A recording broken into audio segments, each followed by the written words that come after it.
Y esta noche tenemos el gusto de saludar vía Skype al productor y periodista Epigmenio Ibarra. Con él vamos a conversar sobre el papel de las redes sociales frente a un nuevo gobierno federal que respeta la libertad de expresión, unas redes que se han convertido en herramienta que, si bien funcionan para llevar la verdad al pueblo de México, deben ser consultadas con muchísimo juicio crítico ante usuarios que publican mentiras aún más contagiosas y dañinas que el propio COVID-19. Epigmenio, muy buenas noches, ¿cómo estás? Gracias por tomarnos esta comunicación vía Skype. ¿Y cómo te va? Muy bien, muchas gracias, Juan, por la invitación. Buenas noches a ti, a tu equipo y a todo el auditorio. Buenas noches, Epigmenio. Pues hay un estudio que hizo la UNAM que dice que son aproximadamente 80 millones de personas en México las que utilizan las redes sociales, incluyendo en estas a los servicios de mensajería. Y en estas redes sociales se discuten, Epigmenio, los temas de relevancia e implica aquí el reto del uso y del mal uso que se les da. Y hablando de mal uso, pues me parece que a ti te han atacado bots últimamente que han hecho enormes trabajos para bajar lo que publicas, tú así lo has denunciado. Pues, ¿qué publicas que los incomoda tanto, que los molesta tanto? Bueno, hay que decir que mi cuenta ha sido objeto desde hace 5 o 6 años de ataques muy consistentes y muy sincrónicos. Por ejemplo, con el pase de lista, a una determinada hora empiezan las oleadas de bots, porque la saturación de mensajes vuelve difícil operar la cuenta, y porque logran convertir muchos de mis mensajes en spam, y por repetición hacen que el algoritmo de Twitter los baje. Han llegado a cosas más radicales. Me han hackeado 2 veces, antier quisieron entrar. Y esto se ha acrecentado con la crisis, con las coyunturas cada vez más. Cuando la coyuntura política es alta, hay una tendencia a atacarme porque les molesta lo que digo. Pues, ¿qué digo? Digo lo que pienso, digo lo que veo. No defiendo a López Obrador porque para eso López Obrador se basta y se sobra.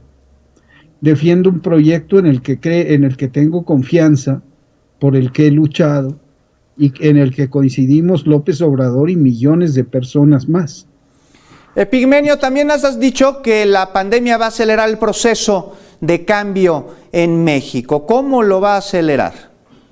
Fíjate que esa es una paradoja que ha estado también insistiendo mucho López Obrador y yo analizándolo. ¿Por qué? ¿Qué está pasando? Que se han tomado determinaciones que profundizan ya la transformación, que hablan de una tendencia irreversible. La decisión, pese a la presión de no aplicar medidas contracíclicas, de no ir al rescate de los sectores tradicionales, sino de apostar por primera vez de manera congruente, decidida en una crisis de este tamaño, por proteger a 70 millones de personas, con todo el costo social que eso tiene. Quiero decir, frente a en un escenario donde todos los medios siguen siendo controlados por los mismos.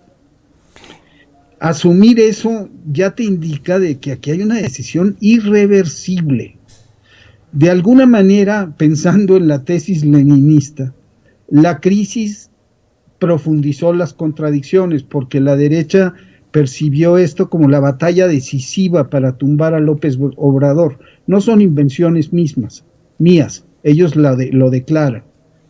Pero al mismo tiempo, las condiciones objetivas, las condiciones subjetivas, y conste que es marxismo de manual, pero sirve metafóricamente como herramienta de análisis para decir qué curioso, esta crisis está acelerando la transformación del país.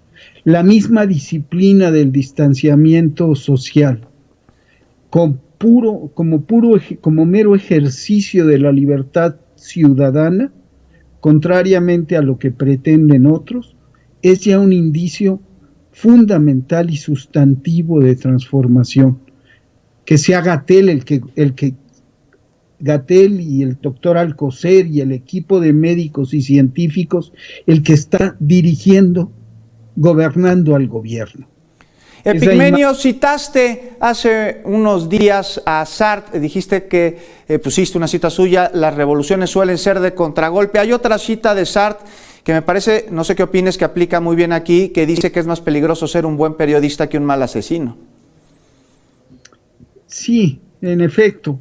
Yo con el periodismo estuve muchos años en la guerra como periodista y creo que el problema del periodismo es saber asumir en estas circunstancias en qué papel te pones, desde dónde miras, desde dónde hablas.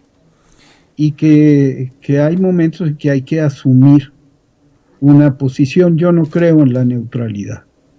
Porque además en el periodismo que ejercen en México muchos de estos grandes figurones, no ha habido nunca, jamás, ni neutralidad ni objetividad. Epigmenio, muchísimas gracias por acompañarnos esta noche. Un gusto charlar contigo. Un abrazo fuerte a la sana distancia, mi querido Juan. A la sana distancia, Epigmenio Ibarra, muchísimas gracias por habernos acompañado.